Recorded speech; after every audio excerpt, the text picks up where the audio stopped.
Let's bring in ABC's Cokie Roberts and Matt Dowd. Good morning to both of you.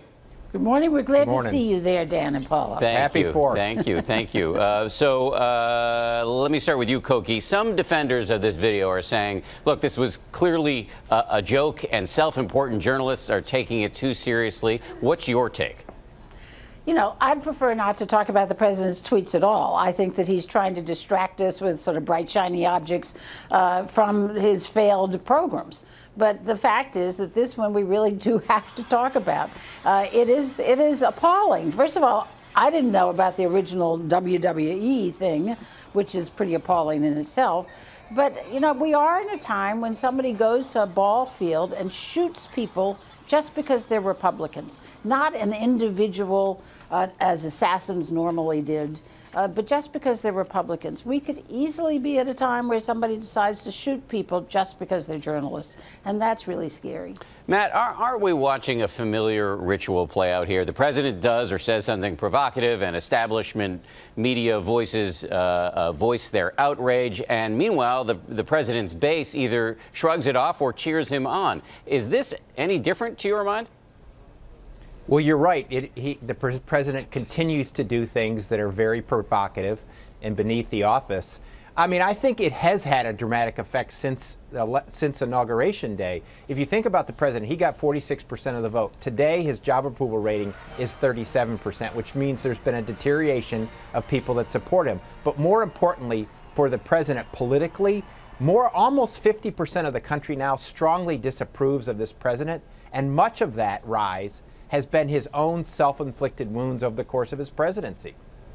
Cokie. Now, of course, a huge part of the country also disapproves of the media, and right. And he has been very successful in ginning that up. No, but you said before that it's a bright, shiny object to distract us. Do you think that you see a real strategy here? Yes, I absolutely do.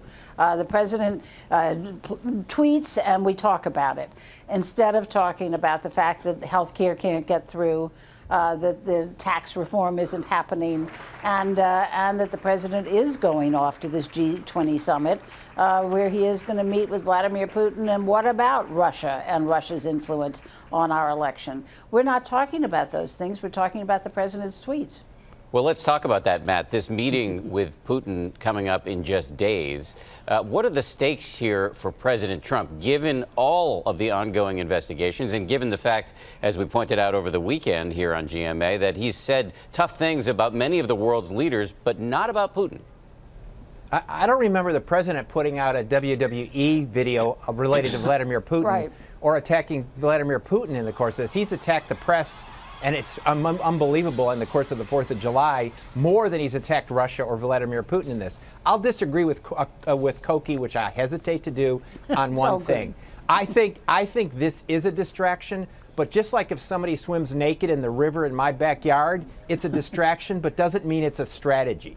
And so, yes, he's distracting this, and yes, there's big issues to face, but this is a guy that has impulse control problems, and it's not somebody that's strategic about this. He does these things, and then everybody else has to clean up the mess. So somebody has clearly been swimming naked in your backyard, Matt, because I don't know where else you would have pulled that metaphor out of. All right. Thank you very much, Cokie and Matt. Really appreciate it. Thank you very much.